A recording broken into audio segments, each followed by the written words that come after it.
You guys don't need to worry about me getting revenge from Diddy. I've got 3 moves that make sure he'll never be able to come after me or my family. First, I personally reached out to the victims' legal teams. The real reason he's not getting out is those buried cases behind the scenes. I provided legal funding for 7 victims who had been silent for years and brought in the top criminal attorneys in the country. Second, I bought up every potential post-release business deal he had lined up. I planned this 2 years in advance, so by the time he got sentenced and still had hope of getting out, every partner had already cut ties with him. Third, I don't just have evidence, I've got backups. This is an entire minefield that's been buried for 20 years. I uncovered every secret from the last 30 years. With testimonies from the victims, we interviewed over a dozen people he tricked, threatened, or violated. You think that's harsh? No, he destroyed other people's lives for decades. I'm just making sure he spends a few extra years in prison for it. I'm not afraid of his people, not afraid of his threats. I know he's still in there fantasizing about a comeback, but the truth is... All right, welcome back. Because the spotlight is back on 50 Cent, and this time it's bigger than the documentary. He's revealed that his Netflix series about Diddy barely scratched the surface, with 4 episodes unable to contain everything his team uncovered, forcing some heavy revelations to be left on the cutting room floor. One key detail involving a personal connection never made the final cut due to time constraints, and instead of shelving it for another season. 50 has hinted that the unreleased material could surface independently on YouTube since the series dropped. He says even more people have come forward with fresh information, questioning why he's pressing forward so relentlessly. That question was recently addressed by comedian TK Kirkland, who dismissed the idea that this is about clout or manufactured drama, making it clear there's a deeper, more personal motive driving 50. One that raises the stakes and explains why this story continues to intensify.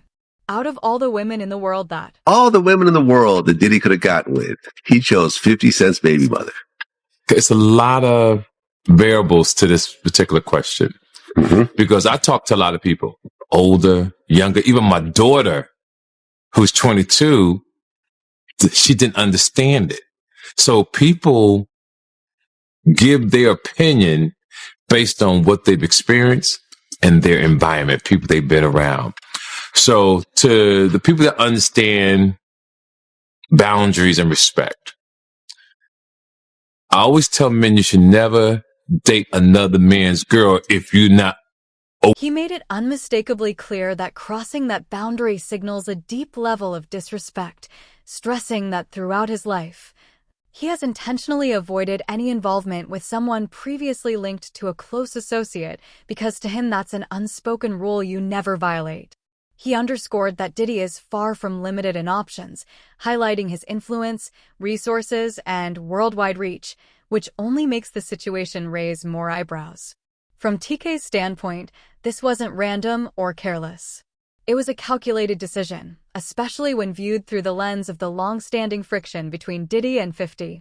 Given their history, he believes it's difficult to see this as anything other than intentional, adding heavier implications to an already layered and escalating situation. After the baby mother of one of his rivals. Exactly. Someone who had been taking shots at him for years. Absolutely. On purpose. And he went after her knowing that they had beef. Right. And slutted her out. Just slutted her out. Having a whole basketball team run a train on her. Totally and did. I just totally the whole agree. thing, Right. right? Totally agree. Right. But his reputation from when he worked at Uptown, I'll be sure's girlfriend.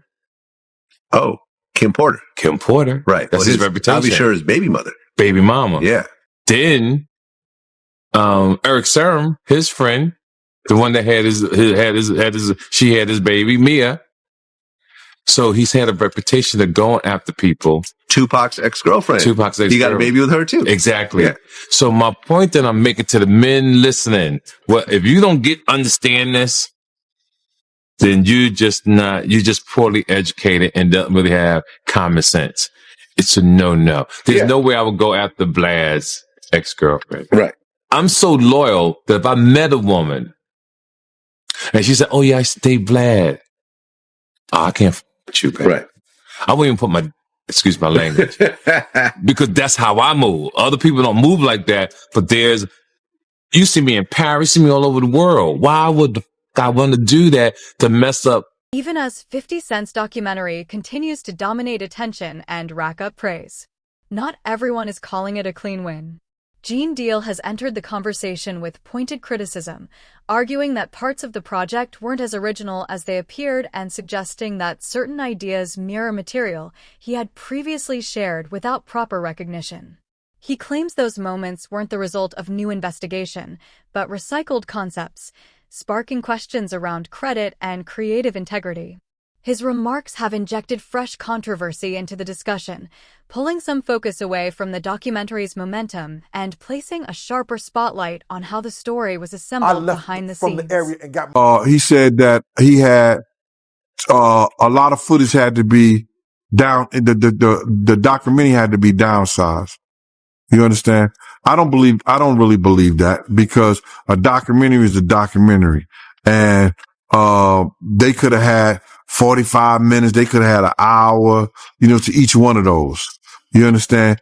They left out certain things. He said they even left out the one about Sarah Chapman. You understand? And for whatever reason, he probably left out a lot of other different stars too. Situations that they could have spoke about. You understand? I have a problem with the documentary, and I'm just going to let you know that the reason I have a problem with the documentary is that they know that they took my idea. You understand? They know that when I came to them, I laid out what they should do and how the documentary should be. You understand? She can say whatever she want to say. I talked to those producers before I even talked to her. They wanted to know what I had, what I was bringing, my pictures, all that stuff like that. And I told them about me, Tim, and Kirk. You understand what I'm saying? And how it would go. They did the same thing. This ain't the first time they stole from me, man. If you look at the Notorious Big, if you watch the Notorious Big, that part about the shoes, I had that in my book. And I was talking to K.O. Copeland. He was one of the writers of that movie. And I told him about when I let Big use my shoes at Soul Train Award. You had this old flunky ass dude, Mike B, get on Angie Martinez's show and talk about, Big, he wore mixed max shoes and he went out there and performed. When you go look at the film, when you go look at Big performing on that show, ain't nothing mixed match about them shoes. There was $800 Maury's, size 14D, Big World 14E. E means that his shoes is a little wider than mine. He struggled, but he put them on and he went out there and performed. Those was my Gators that he had on. You understand? They did a little skit trying to disrespect me in the movie. Also weighed in on the growing buzz that 50 might drop even more material online down the line, suggesting that if additional content does emerge, stopping it may be out of anyone's hands. From Gene's perspective, if there were a real mechanism to silence or suppress the documentary, it would have been used already. And the fact that it hasn't been says plenty about where influence truly sits right now. To him, the project's continued availability sends a clear message, prompting serious questions about how much control Diddy actually still holds and how much of that authority may have already slipped away. Documentary. And if 50 do another one, and I heard Two would do whatever you're gonna do. Puff ain't gonna have nothing to do with that. Puff ain't gonna have nothing to do to try to stop that, because he can't. Because if he could stop it, it would have been stopped. You know why he can't stop it? Because Puff know people right there at Netflix. Don't think he don't. And I don't know if this guy still worked for them, but he was part of the flavor unit, Shakim. He was part of the flavor unit. He was good friends. He was cool with Puff and them. Flavor unit and them, Queen Latifah and them, they was cool with Puff. If Puff would have sent the cease and desist over there and they could do it and he had the power and they wasn't right, they would have been done it. You see, it's still rolling, right? It's still going on, right? He ain't got that power no more. You understand? Now, could he sue them because they used his likeness or used them and stuff like that? I don't know. I'm not that versed in they using him. You understand? If they can steal your whole damn idea, your whole damn ideal, why can't they steal your whole damn intellectual property? Jane went further by pointing to what he described as Diddy's long-running fixation on Tupac, framing it not as a fleeting thought, but as a mindset that quietly influenced years of decision-making. In his view, that focus shaped how Diddy maneuvered behind the scenes, guided key choices, and affected the way he handled both personal and professional situations. Gene suggested this perspective became a defining force in how Diddy operated over an extended period, Slay's steering actions and strategies in ways that still echo today. Did see the interview that 50 did with Sherry, and he was talking about he didn't release the video about Puff having a kid by Kim Porter's friend, Sarah Chapman. Now, we all know that she used to date Tupac. You understand? So either he got her because he wanted some remnants of Tupac. We don't know. But it seemed like every dude that he had some kind of disdain, dislike, or that he idolized in a sense, he wanted their girl. Or he wanted to be a part of their girl. I don't know why. Yo, bro, this dude was, I don't know if he was in love or in hate for Tupac. He wanted to be an actor. He auditioned for Juice. But Pac beat him out for that Bishop thing. You understand what I'm saying? He wanted to be a part of that. Just go, and not so many years ago, when Puff started getting into that drugs and started using drug stuff, he started revamping some of Tupac's speeches.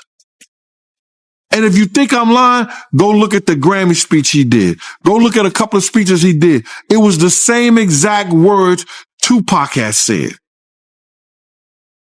That he was going to start this whole revolutionary of our people. That's Tupac. Black Lives Matter, the Black Liberation Movement, that was Pac. The Black Liberation Movement. Black Lives Matter? Come on, bro. This dude, everybody know that he had some kind of, I don't want to say disdain taste, but he had some kind of, I don't, jealousy of Tupac, bro. Still, the documentary isn't without blind spots.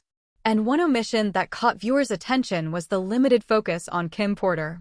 As Diddy's longtime partner and the mother of his children, she played a major role in his life. Yet her presence in the story was minimal. She passed away unexpectedly in 2018 at just 47 with pneumonia cited as the official cause, but the sudden nature of her death has continued to fuel public discussion and lingering questions. Given how deeply intertwined she was with Diddy for years, many felt that brushing past her story left the narrative feeling unfinished, highlighting a significant chapter that remained largely unexplored and adding to the sense that important context was left out. Do you think that Diddy killed Kim Porter? Absolutely. Why?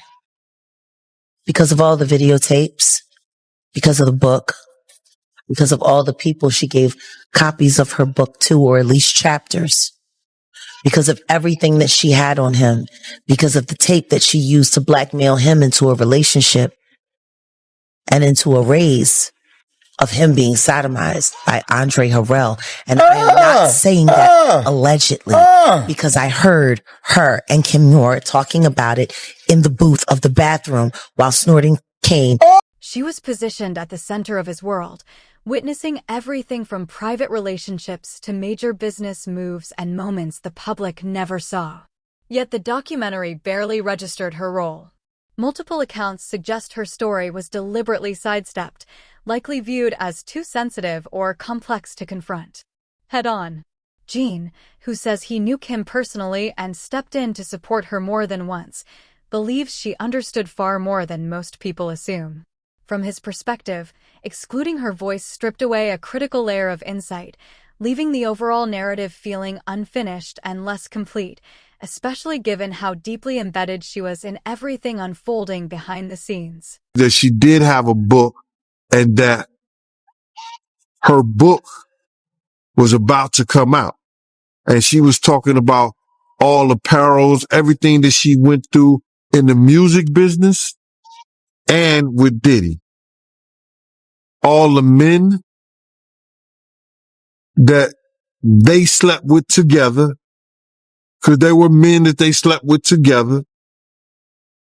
There were swinging times that they slept with together.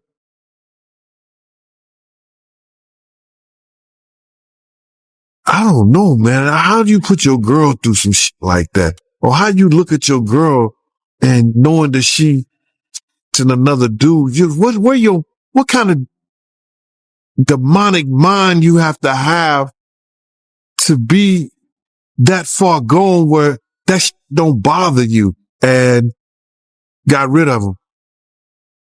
They swimming with the fishes. Wow, man. So she was about to expose all that in her book, them sleeping with men together. She was going to expose everything. I heard it was tell all. Yeah, that's crazy, man. Just curious, right? Did you know that Diddy and Kim had that type of relationship back then in real time? Yeah. Yep. Yep. Because I know somebody personally that lives in Atlanta that was swinging with them. And I would never mention his name because he's a good brother and he knows my family down there. You know, he knows my family down there. And I would never, put his name out there like that. He's been in the music business. He done put a lot of groups, A-listed groups out. Away unexpectedly in 2018 at just 47 with pneumonia cited as the official cause. But the sudden nature of her death has continued to fuel public discussion and lingering questions. Given how deeply intertwined she was with Diddy for years, many felt that brushing past her story left the narrative feeling unfinished, highlighting a significant chapter that remained largely unexplored and adding to the sense that important context was left out. It's right to happen. So I knew about this before she came out and said that she was the one that was doing it. I was sitting there like, damn, he know everything she doing. He know her conversation. I'm sitting there like when I'm sitting there right there next to him, when I'm hearing them saying, this is what Shakira Stewart was saying to Kim Porter on the phone that made him mad. That made him so mad at Shakira Stewart when he went to L.A. Reid party, hit him with the chair. You don't think if he hit a man with a chair for dating this girl, they gonna have a fight at home too. You know what I mean? That's why, they say, he busts her nose up on the boat. And have you ever been to Sandro Pay's see a brother play a mandolay? Remember that was in his song? I need a good woman next to me. So then it happened in what was it, Sandro Pay? Like that island. And then he bust her nose. They tried to make it seem like she slipped and fell. She slipped and fell and broke her nose. The truth was she slipped and fell and landed on his fist. Yeah, but that's what happens when you put your hands on females. I don't really have much respect for a man who's physically abusive towards women, man. I kind of think they be kind of suspect. I'd be like, man, girl. None of that perspective made it into the documentary, which reduced Kim's role to a handful of photos and a brief reference as the mother of Diddy's children before quickly moving on. A silence that felt glaring given how central she was to his life. For someone so deeply embedded behind the scenes, the omission raised serious questions among viewers. Mark Curry has also spoken publicly about a troubling dynamic involving Kim and Diddy, alleging that Diddy closely monitored her private communications and reacted aggressively when he heard things he didn't like. Here called an incident where Diddy became furious after learning about a phone call Kim had with producer Shakur Stewart, later confronting him at a public event and escalating the situation. According to Mark, moments like these pointed to a controlling environment that was never fully examined in the documentary, reinforcing concerns that critical stories and perspectives were deliberately left untold. His celebrity friends that denounced those allegations and were like, "This is false," and they were saying, "Yeah, should they speak up now?" It's getting a little too late for those who are complicit. Stevie J should be charged. Mary J. Blige should also be charged. Jennifer Lopez should definitely be charged. Jay-Z should be charged. Khaled should be charged. Rick Ross should be charged. Usher should be charged and tried with him. Off of Justin Bieber alone. This omission seems to fit a broader pattern, especially when considering how the documentary glossed over Diddy's infamous parties. For years, those gatherings were rumored to draw influential figures from across multiple industries. Yet, the film offers almost nothing. No notable names, no meaningful context, and no real depth. That absence feels striking, particularly given how openly those connections were discussed in the past and how quiet many of the same figures have become today. The lack of detail doesn't come across as accidental, but rather as another carefully avoided area, reinforcing the sense that certain conversations were deliberate. What he saw and what happened to him in his own mama house. All of those strangers, them up involved, looking around, seeing what was going on. And let's just be clear, it sounds like her house was a house of, professional freak-offs. So who knows what he saw or what could have happened to him while she was busy entertaining people and pouring and getting tips, as she would say, for her after-hour life. Oh yeah. He was. I'm gonna say he was surprised to hear that. School bus driver. No, was he surprised or was he like, "Zip it, you talking too much"? Because that's what it looked like to me. It looked like you talking a little bit too much. They don't need to know about that.